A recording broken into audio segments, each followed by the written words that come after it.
बिस्मिल्लाहिर्रहमानिर्रहीम। अस्सलामुअलैकुम। हमारे चैनल कहानी हब ऑफिशियल में खुशामदीद।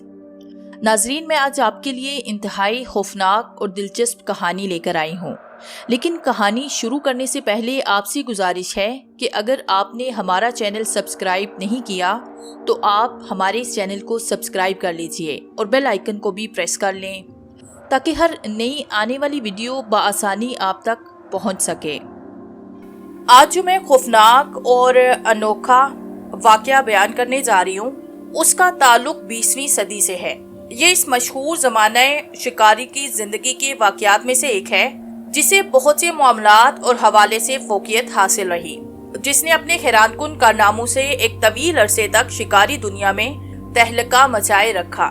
दूसरे शिकारियों पे फोकियत की वजह से उसका मुनफरिद शिकारी अंदाज था। वो बड़े से बड़ा शिकार फकत अपने तीर कमान से करता।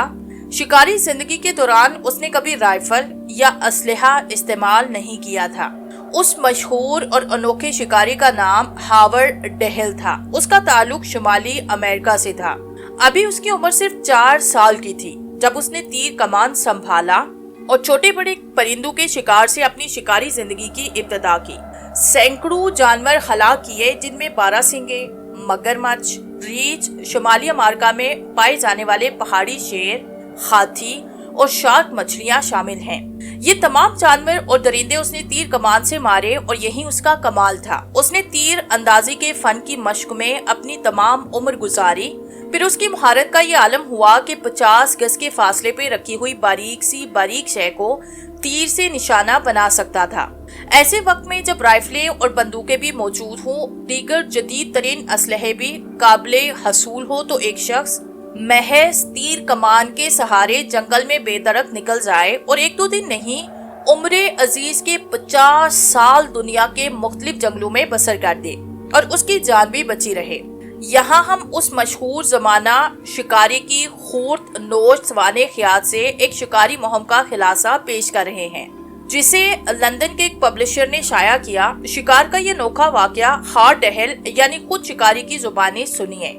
सबसे पहले मैं आपको अपनी शिकारी मुहिम की वो दास्तान सुनाना चाहता हूँ जिसे तारीख में मुझसे पहले किसी शख्स ने सर करने की जुर्रत नहीं की, और अगर सच पूछें तो ये ऐसी खतरनाक और जान जोखिम में डालने वाली मुहिम थी कि बाद में मैं खुद अपनी इस जुर्रत पे हैरान होता रहा। क्या आपने कभी सुना है कि कोई शिकारी तीर कमान लेके समंदर में उतरा हो और उसने शार्क मछलियों को शिकार करने की कोशिश की हो? मुझे यकीन है कि आपने कभी ना सुना होगा। चुनाचे जब मैंने बहरे ओकियानोस के एक खास हिस्से में, जहाँ बड़ी बड़ी शार्क मछलियाँ पाई जाती हैं, उतरने का इरादा किया तो मेरे दोस्तों और रिश्तेदारों में दहशत की लहर दौड़ गई। सबने फैसला किया कि मेरे दिमाग में खलल है और सबने फैसला किया मुझे फौरी दिमागी डॉक्टर में भिजवा दिया जाए। दूसरों की बात तो अपनी जगह, खुद मेरी बीवी को भी मेरे पागल हो जाने का ऐसा यकीन हुआ कि वो मुझसे दूर दूर रहने लगी। इसमें शक नहीं कि समंदर में महज तीर कमान के सहारे शार्क मछलियों से मुकाबला करना अपनी मौत को दावत देने के मुतरादिफ था, क्योंकि जिस शख्स ने भी शार्क मछलियों के बारे में लर्जा हेज कहानियां सुनी थी उसे अच्छी तरह मालूम होगा कि शार्क मछलियां मौत का कितना खौफनाक रूप रखती हैं। उनके दरमियान घर जाने के बाद कोई जीरुक सलामत नहीं रह सकता। मिनटों की तो बात ही क्या, सेकंडों में ही ये खूनहार मछलियां गोश्त पोश बल्कि हड्डियां तक चबा के हजम कर जाती हैं। ये समुद्री अफरियत समझी जाती है जिनके नगरे से बच के निकलना मुश्किल ही नहीं बल्कि नामुमकिन भी है। मुझ में खुद एतमादी बहुत ज्यादा है, ताहम हरचंद मुझे अपने ऊपर एतमाद था कि इस मुहिम में नाकाम नहीं रहूंगा, और नाकामी का मतलब दूसरे अल्फाज में था कि मैं शार्क मछलियों की ग़िज़ा बन जाता। ताहम मैंने अपनी हिफाजत की तदाबीर एख्तियार की। कई मरतबा तजुर्बे के तौर पे समंदर में उतरा और बेज़रर मछलियों को निशाना बनाने में कामयाब हो गया। इससे मेरे हौसले बढ़े क्योंकि मैं देख चुका था कि मेरा निशाना पानी के अंदर भी सही है और कोई भी तीर खाली नहीं जाता। अलबत्ते मैंने एक मुश्किल शिद्दत से महसूस की थी, और वो ये थी कि समंदर में हर वक्त उठती हुई लहरें मुझे एक जगह टिकने नहीं देती थी और बाजुकात ये लहरें मुझे धकेल के कहीं से कहीं ले जाती। पानी के बहुत ज्यादा बहाव के बायस तीर कमान संभालने और निशाने के लिए भी दुश्वारी का सामना करना पड़ता था और इसमें खासी देर लग जाती थी। ये सूरत हाल सख्त परेशान कुन थी। اس کے علاوہ پریشان کن مشکل یہ بھی تھی کہ لکڑی کے بنے ہوئے تیر بھی پانی میں پوری قوت سے آگے نہیں بڑھ سکتے تھے اور کمان کا ایک سرا تو ہمیشہ ترچھا ہو جاتا تھا، اس سے نشانہ چوک جانے کا بھی خدشہ لاحق تھا۔ ان تمام خدشوں اور رکاوٹوں کو دور کرنے کے لیے ضروری تھا کہ میں سمندر کے اندر تیر چلانے کی مشق کافی دنوں تک جاری رکھوں، اور اس کے لیے مجھے خصوصی سامان کی اشد ضرورت تھی جو کہ مجھے حاصل کرنا تھا۔ ابتدا میں میرا اندازہ یہ تھا کہ ایسی مشق کے لیے مجھے زیادہ سے زیادہ 1 سے 1.5 ماہ صرف کرنا پڑے گا، لیکن 1 سال بیت جانے کے بعد میں اس قابل ہو سکا کہ سمندر کی لہروں میں اپنا توازن برقرار رکھ سکوں۔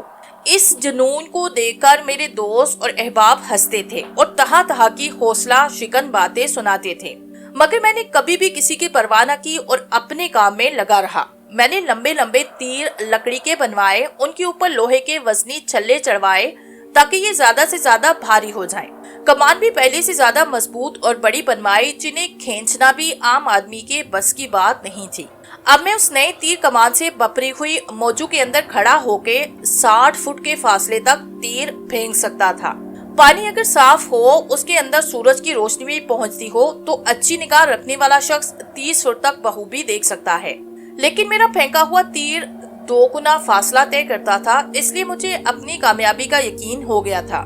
مسلسل ہونے والے تجربوں نے بتایا کہ 200 یا 300 پاؤنڈ وزنی مچھلی کو 30 فٹ تک نشانہ بنا کے اپنے تیر سے خلا کر سکتا ہوں۔ یہ تمام تجربے میں نے کیلیفورنیا کے ساحلی جزیرے سائنٹا پہ کیے تھے، اور جب میں ان تجربوں سے مطمئن ہوا تو میں اپنی مہن پہ روانہ ہو گیا۔ شارک مچھلیوں کے لیے میں نے بحرے اوقیانوس کا وہ حصہ منتخب کیا جو فلوریڈا کے شمالی جانب واقع تھا۔ یہ 1941 کا زمانہ تھا۔ جنگ عظیم زور و شور سے شروع ہو چکی تھی، لیکن بحرے اوقیانوس کا یہ حصہ پرامن تھا اور یہاں فی الحال کسی گڑبڑ کا امکان نہیں تھا، اس لیے میں نے اپنے پروگرام کو عملی صورت دینے کے انتظامات شروع کر دیے، مگر میں اپنی حماقت کے باعث چند مصیبتوں میں پھنس گیا۔ فلوریڈا میں ان دنوں ایک فلم کمپنی آئی تھی جو سمندر کے اندر پائی جانے والی مخلوق اور پودوں وغیرہ کی متحرک تصویریں اتارنا چاہتی تھی۔ کمپنی والوں نے اپنے طور پہ اگرچہ غوطہ خوروں کا انتظام کیا، مگر ان سے بہتر نتائج کی جو توقع تھی وہ پوری نہ ہوئی۔ ایسے کمپنی کو ہزاروں ڈالرز کا نقصان ہوا۔ خدا جانے کس کمبخت شخص نے کمپنی کے ڈائریکٹر تک یہ بات پہنچائی کہ ہارڈ ڈہل نامی ایک ماہر تیر انداز اور غوطہ خور فلوریڈا میں موجود ہے جو اس کام کو اچھے طریقے سے پایہ تکمیل تک پہنچا سکتا ہے۔ وہ سمندر میں شارک مچھلیوں کا شکار تیر کمان کے ذریعے کرنا چاہتا ہے۔ ڈائریکٹر صاحب یہ بات سن کے بے چین ہوئے۔ انہوں نے سوچا کہ اگر اس شکار کو فلمایا جائے تو یہ فلم ہٹ ثابت ہوگی۔ بس انہوں نے خاور ڈہل کی تلاش میں اپنے ہرکارے دوڑائے کہ وہ جہاں بھی ملے اسے حاضر کیا جائے۔ ظاہر ہے اب میری ملاقات ڈائریکٹر صاحب سے لازمین ہونی تھی۔ وہ ہوئی۔ انہوں نے مجھے معقول رقم پیش کی، ادا کر کے اس بات پہ رضامند کیا کہ میں اس مہم کو فلمانے ان کی مدد کروں گا۔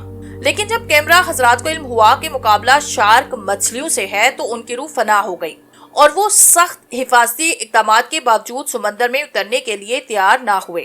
آخر ڈائریکٹر نے مجھ سے کہا کہ میں کوئی اور آدمی تلاش کروں جو کیمرہ لے کے سمندر میں میرے ساتھ اترنے کے لیے تیار ہو۔ چنانچہ میں نے اپنے ایک دوست جین پینڈر سے بات کی، کیونکہ وہ سمندر کے اس حصے سے جسے پائن کا مشرقی ساحل کہا جاتا ہے اچھی طرح سے واقف تھا، اور اسے علم تھا کہ یہاں کون کون سے بحری جانور پائے جاتے ہیں۔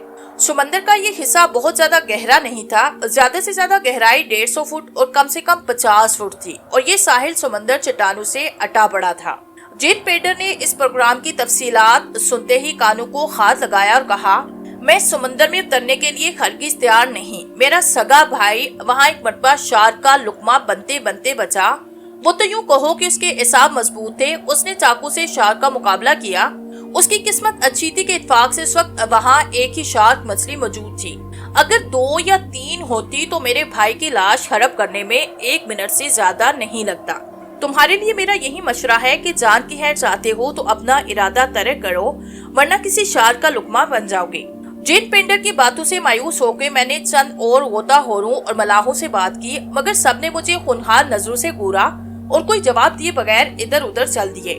ان کا خیال تھا کہ میرا دماغ چل بسا ہے یا پھر میرے دماغ کا کوئی سکرو ڈھیلا ہے۔ بھلا شارک مچھلیوں سے بھی کسی انسان نے سمندر کے اتر کر مقابلہ کیا ہے؟ اتفاق کی بات کہ میری ملاقات بین ہرٹ سے ہوئی، جو بندرگاہ پہ کلی تھا اور سمندر میں غوطہ خوری بھی کیا کرتا تھا۔ اس کی عمر تقریباً 24-25 سال کے قریب ہوگی۔ نہایت کا داور اور قوی ہیکل جوان تھا۔ اس سے باتوں میں جب میں نے اپنے ارادے کا ذکر کیا تو اس کی آنکھیں چمک اٹھی اور لبوں پہ ایک معنی خیز مسکراہٹ نمودار ہوئی، جس کا مطلب تھا کہ وہ اس کام کے لیے رضامند ہو سکتا ہے۔ بعد میں اس نے مجھے بتایا کہ ہم لوگ شارک مچھلیوں سے اتنا نہیں ڈرتے جتنا جو فش سے ڈرتے ہیں، کیونکہ یہ مچھلی شارک سے بھی زیادہ خطرناک اور چالاک ہوتی ہے۔ اس کے قابو آیا ہوا انسان کبھی سلامت نہیں رہتا۔ اگرچہ یہ مچھلی سمندر کے اس حصے میں بڑی کم پائی جاتی ہے، تاہم اس کی موجودگی اور آمد کا خطرہ ہر وقت موجود رہتا ہے۔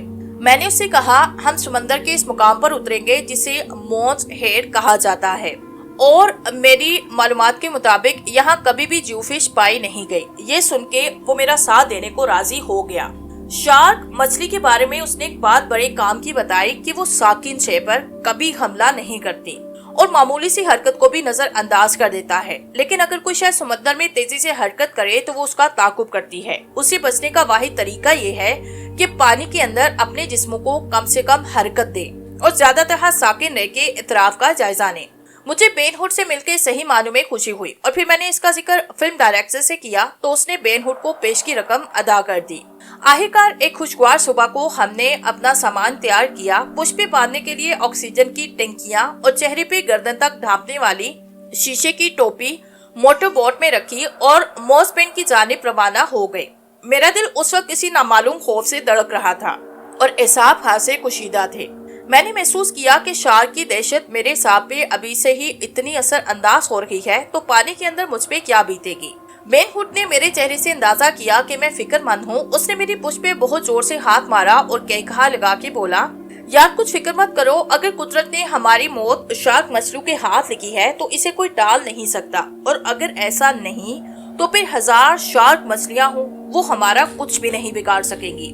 بس میری نصیحت یاد رکھو کہ مچھلی کو اپنے سامنے دیکھتے ہی بے حس و حرکت ہونا، اور جو ہی وہ رخ پھیرے اس پہ تیر چلانا، اس کے بعد بیڑا پار ہے۔ اس کی الفاظ سن کے مجھے کچھ تسلی ہوئی۔ میں نے ہنس کے کہا، ٹھیک ہے، میں تمہاری ہدایت پہ عمل کروں گا۔ کہنے کو تو میں نے یہ بات کہہ دی، مگر دل اب بھی ڈر رہا تھا کہ شارک سے مقابلہ ہے، دیکھیں ہمارا کیا خشر ہوتا ہے۔ اس سے قبل میں نے سادہ جنگلی جانوروں اور درندوں کو جنگل میں عین ان کے سامنے کھڑے ہو کے شکار کیا تھا، اور مجھے کبھی بھی ڈر نہیں لگا تھا، لیکن اس مرتبہ نہ جانے کیوں مجھ پہ دہشت طاری تھی۔ موٹر بوٹ سمندر کے سینے پہ نارمل رفتار سے رواں دوا تھی۔ بالآخر ہم سمندر کے اس حصے میں پہنچے جہاں دنیا کی خطرناک ترین اور جان لیوا مہم کا آغاز ہونا تھا۔ یہاں پہنچ کے ہم نے اپنی پشت پہ آکسیجن کی ٹینکیاں بند ہمائیں، جن کے ساتھ لمبی اور مضبوط ڈوریاں بندھی ہوئی تھی، تاکہ جب ہم اشارہ کریں تو موٹر بوٹ میں بیٹھے ہوئے آدمی ہمیں اوپر فوراً کھینچ لے۔ بین ہوڈ نے واٹر پروف کیمرہ سنبھالا، میں نے تیر کمان ہاتھ میں لیا اور سمندر کی گہرائی میں کودنے کے لیے تیار ہو گئے۔ آکسیجن کی ٹینکیاں ایک گھنٹے تک کام دے سکتی تھی۔ ہمیں اس مختصر عرصے میں وہ سب کچھ کرنا تھا جو ہم کرنا چاہتے تھے۔ ہم دونوں ہی سمندر میں اترنے کے لیے تیار تھے۔ دونوں نے ایک دوسرے کی طرف دیکھا اور پھر سمندر کے پانی پہ اپنی نظریں مرکوز کر دی۔ اس کے بعد دھیرے دھیرے چلتے ہوئے وہ پانی کے اندر اترنے لگے۔ پانی کے اندر تاریکی تھی اور کوئی چیز نظر نہیں آ رہی تھی۔ سطح پر اگرچہ اونچی نیچی لہریں اٹھ رہی تھی، لیکن 30-40 فٹ اترنے کے بعد ان لہروں کی قوت ختم ہوتی جا رہی تھی۔ 60 فٹ کی گہرائی میں پہنچنے کے بعد ہمارے پیر روئی کے گالوں کی طرح نرم سمندری زمین سے ٹکرائے اور ہم ایک دوسرے کو سہارا دیتے ہوئے رک گئے۔ ہمارے منہ پہ لگے شیشے کے ہول میں چھوٹی چھوٹی برقی ٹارچیں بھی فٹ کی گئی۔ ان کا بٹن باہر لگا ہوا تھا۔ اس کے دباتے ہی ہمارے اطراف میں روشنی پھیلی۔ ہم 15 فٹ کے فاصلے تک پانی کے اندر دیکھنے کے قابل ہو گئے۔ بین ہوڈ نے متحرک کیمرہ چالو کیا، کیونکہ یہ ایک عجیب و غریب جگہ تھی جس کی فلم کے ذریعے مکمل تصویر کھینچنا میرے بس کی بات نہیں تھی۔ میں حیرانگی سے اپنی طرف دیکھ رہا تھا جیسے کسی انسانی دنیا میں آ نکلا ہوں۔ وہاں طرح طرح کے پودے اور گھاس پھوس اگی ہوئی تھی، جن کی شکلیں اور رنگ زمین پہ پائے جانے والے پودوں سے قطعی مختلف تھے۔ پانی کی موجوں کے ساتھ جب یہ پودے حرکت کرتے تو ایسے محسوس ہوتا جیسے ان میں جان پڑ گئی ہو۔ ان کے علاوہ چھوٹی بڑی سینکڑوں مچھلیاں تھیں جو ہمارے چاروں طرف تیر رہی تھی۔ وہ ڈر کے مارے ہمارے قریب نہ آتی اور جب ہم ذرا آگے بڑھتے تو وہ پیچھے ہٹ جاتی۔ اس دن ہم نے 1 گھنٹے تک تصویریں اتاری اور واپس موٹر بوٹ تک پہنچ گئے۔ کوئی شارک مچھلی ہمیں نظر نہ آئی۔ ہم مسلسل 4 دن تک سمندر میں اترتے رہے اور متحرک تصاویر بناتے رہے۔ शार्क मछलियों का वो खौफ जो मेरे दिल में पहले जागुज़ीर था, अब वो दूर हो चुका था और वही खुद एतमादी मुझे वापस मिल गई थी, जिसे मैं खुले जंगल में काम किया करता था। लेकिन आइंदा जो कुछ होने वाला था वो मेरे तस्वुर में भी नहीं था। समंदर की दुनिया में वो हमारा 5वां दिन था। हम काफी हद तक बेखौफ और लापरवाह हो गए थे। हमारी ऑक्सीजन की टंकियां खाली होने वाली थी और हम ऊपर जाने की तैयारी कर रहे थे। मैंने अपनी तरफ 7-8 फुट भयानक शक्ल की एक मछली को आते देखा। उसे देखते ही मेरे बदन में खून जम गया, क्योंकि वो इतनी तेजी से हरकत करती आ रही थी कि मैं अभी जले पर तीर चढ़ाने भी नहीं पाया था कि उसने मुझ पे हमला किया। हैरत ये गुजरी कि वो असल शार्क न थी बल्कि नासाओ मछली थी, जो अगरचे शार्क की ही नस्ल से ताल्लुक रखती है मगर इतनी खुनहार नहीं होती। मछली की टक्कर लगने से मैंने पानी के अंदर कलाबाजी खाई और कमान मेरे हाथ से निकल गई। अगर इत्फाकिया तौर पे शीशे के होल में लगी हुई बत्तियां ना बुझती तो मछली ने मुझे यकीनन अपना शिकार बना लेना था। मुझे इल्म नहीं कि बेन हुड पे क्या गुजरी। 2 मिनट के बाद जब मेरे हाथ दुरुस्त हुए, मैंने बटन दबा के बत्तियां जलाई और अपनी कमान तलाश की जो एक पौधे के अंदर अटकी हुई थी। बेन हुड मुझसे 12 फुट के फासले पे खड़ा था। उसने कमाल होशियारी से काम लेते हुए अपने खोल की बत्तियां बुझाई। वो मेरे करीब आया तो मैंने देखा कि वो हंस रहा है। उसने गर्दन से एक तरफ इशारा किया। मैंने मुड़ के देखा तो फिर वही मछली ऊपर की तरफ तैरती दिखाई दी।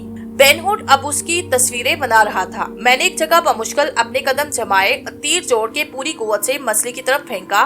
तीर पानी की दीवार तोड़ता हुआ गया और मछली के सर में बेबस हुआ। वो गजबनाक होके पलटी। इतने में दूसरा तीर उसकी दाएं जानिब गिर चुका था। बेन हुड ने टैंकियों की जानिब इशारा किया और डोरी खींच ली। उसे फौरन ही मोटर बोट वालों ने ऊपर खींचा। मेरी टैंकी में भी ऑक्सीजन खत्म हो चुकी थी। मजबूरन मुझे भी डोरी खींच के ऊपर जाना। कुछ देर के बाद जब हमने नई ऑक्सीजन लेके समंदर के उस हिस्से में उतरे तो नासाओ मछली गायब हो चुकी थी। हमने उसे दूर दूर तक तलाश किया मगर उसका कहीं पता नहीं था। ऐसे शानदार शिकार के गायब होने पे महरूमी के एहसास ने हमें सख्त रंजीदा किया, मगर सिवाय सब्र के और हम कर भी क्या सकते थे। मजबूरन हमने वापसी का प्रोग्राम बनाया और मोटर बोट में सवार हो गए। वो इस मुहिम का छठा दिन था जब हम अपनी मोटर बोट समंदर में पहले से भी 4 मील आगे ले गए। हमें हैरत हुई कि अभी तक जख्मी शार्क मछली दिखाई नहीं दी। उस जगह जब हम गहराई में उतरे तो यहाँ छोटी मोटी मछलियाँ लाखों की तादाद में तैर रही थी, जिनमें ज्यादा तादाद पैरट फिश और लेडी फिश की थी, जो शुमाल से मशरक की तरफ और मगरब से जनूब की जानिब तेजी से गिरदा दर गिरदा तैरती चली जा रही थी। हमें देख के उन्होंने अपना रास्ता बदला और किसी कदर हमसे दूरी पे गुजरने लगी। ये मंजर बड़ा ही पुरलुत्फ और हैरत अंगेज था और उस वक्त मेरे दिल में खुदा की हैबत और अजमत ऐसी नक्श हुई जिसे मैं कभी फरामोश नहीं कर सकता। उसी मुकाम पर हमने बेशुमार बड़े बड़े कछुए देखे जो बढ़ बढ़ कर उन मछलियों को हड़प कर रहे थे। हमने ये यादगार मंजर भी कैमरे में महफूज किया। अचानक बेन हुड ने मुझे होशियार हो जाने का खास इशारा किया। मैं चौकन्ने होके इधर उधर देखने लगा। हम जिस मुकाम पे समंदर में उतरे थे वहाँ मशरकी हिस्से में चट्टानें वाक़ई थी, जिनका सिलसिला साहिल तक फैलता चला गया। यहाँ बहुत छोटी छोटी मछलियाँ जिनकी लंबाई बमुश्किल 2.5-3 इंच से ज्यादा न होगी, लाखों की तादाद में तैर रही थी और मैंने एकदम महसूस किया कि वो फौरन एक जानिब को जमा होने लगी, जैसे किसी बड़े बहरी जानवर से खौफजदा हो गई हूँ। मैं चट्टानी पत्थरों का सहारा लेता हुआ आगे बढ़ा, इधर उधर देखने लगा क्योंकि चट्टान के अंदर बहरी सांप भी पाए जाते हैं। इसलिए मुझे गुमान हुआ कि मछलियाँ शायद उन्हीं में से किसी बड़े बहरी सांप को देख के डर गई हों। बहरी सांप बड़े ही खतरनाक जानवरों में शुमार होता है, अगरचे इसमें जहर की ज्यादा मिकदार नहीं होती, ताहम वो कवि से कवि जानवर को हलाक कर डालता है। यहाँ कि बड़ी बड़ी मछलियाँ जिनमें शार्क भी शामिल है उसका मुकाबला करते हुए घबराती हैं। बहरी सांप की एक खसूसियत ये भी है कि जब तक उसे छेड़ा न जाए वो खुद कभी हमले में पहल नहीं करता। इसलिए मुझे इत्मीनान था कि अगर ये सांप करीब ही मौजूद है तो मैं उसका आसानी से शिकार कर सकूंगा। बेन हुड मेरे पीछे आया। मैंने पीछे मुड़ के देखा और आगे बढ़ने का इशारा किया। छोटी मछलियाँ आहिस्ता आहिस्ता हमसे फासले पर चली गई और फिर दूर होती गायब होने लगी।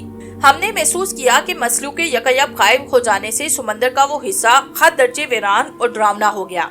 यहाँ हमारी टैंकियों से खारिज होती हुई गैस के बुलबुलों के सिवा और कोई आवाज सुनाई नहीं देती थी। अजीब वहशतनाक सूरत-ए-हाल पैदा हो गई थी। हमारी कुछ समझ में नहीं आ रहा था। अचानक मेरे कदम रुके। मुझसे कुछ ही फासले पे एक 12-13 फुट लंबी शार्क तय में मौजूद थी। उसका खुला हुआ जबड़ा हरकत कर रहा था, गोल गोल आंखें चमक रही थी। उसके जबड़े के अंदर लगे हुए इंतहाई नुकीले और तेज दांत मुझे साफ नजर आ रहे थे, जिनकी तादाद मेरे अंदाजे से भी कहीं ज्यादा थी। शार्क को देखते ही मेरा हाथ कमान पे जमा। मैंने जल्दी से तीर कमान कर चिले पे चढ़ाया और पलट के बेन हुड को करीब आने का इशारा किया। तो फौरन वो मेरे बराबर पहुंचा। शार्क को देखते ही उसने मुतहरिक कैमरा स्टार्ट किया। कैमरा तेजी से हरकत करता हुआ तस्वीरें बनाने लगा।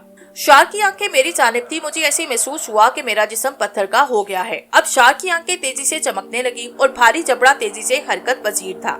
शार्क निहायत आहिस्ता आहिस्ता ऊपर को उठी और बिल्कुल उस शेर की तरह जो अपने शिकार पे झपटने से पहले दबे पांव चलता है, मेरी जानिब बढ़ी। मुझे सिर्फ इतना एहसास था कि अगर मेरा निशाना खता हुआ तो मैं कभी जिंदा नहीं बचूंगा। मैं कतई बेहिस्सो हरकत खड़ा था। जब वो मुझसे 10 फुट के फासले पे रह गई तो अचानक बेन हुड के कदम डगमगाए। उसका जिस्म एक जानिब झुक गया। बिजली की मानिक शार्क उसकी तरफ छिपकी और मैं सिर्फ इतना देख सका कि बेन हुड पुश के बल पानी में गिरा। शार्क ने उसका एक टांग उस स्नाम में काट के अपने मुंह में दबाई। पानी के अंदर हलचल पैदा हुई। शार्क ने बल खाया और मेरी जानिब तेजी से लिप गई, लेकिन दूसरे लम्हे मेरी कमान से तीर निकला और शार्क के गुले हुए जबड़े में बेबस हुआ। उबलते हुए खून का फवारा शार्क में मुंह से निकला और वो पानी के अंदर तड़पती बल खाती दूर तक चली गई। मेरी आंखों तले अंधेरा छाया। बेन हुड पानी में अभी तक पुश के बल पड़ा था। इस सूरत से वक्ती तौर पर मेरे खास खो गए, लेकिन मैंने जल्दी से खुद को संभाला क्योंकि किसी वक्त शार्क पलट के हम पे हमला कर सकती थी। ऑक्सीजन की टैंकी अब भी काम कर रही थी और बेन हुड के मुंह पे लगी हुई टैंकी में से बुलबुले उठ रहे थे, जो इस बात का सबूत थे कि वो भी जिंदा है। मैंने कमान में गले में डाली, बेन हुड का हाथ थामा और डोरी हिला दी। मोटर बोट वालों ने फौरन हमें ऊपर खींचा। बेन हुड की कटी हुई टांग देके मोटर बोट वालों के हलक से चीख निकली। उन्होंने बेन हुड को सीधा किया, उसे होश में लाने की कोशिश करने लगे। टांग कट जाने और बेतहाशा खून बह जाने के बाद बेन हुड होश में नहीं आया और तमाम तर कोशिश के बावजूद उसी रोज खत्म हुआ। उसे होश में लाने की तमाम तदाबीर नाकाम साबित हुई।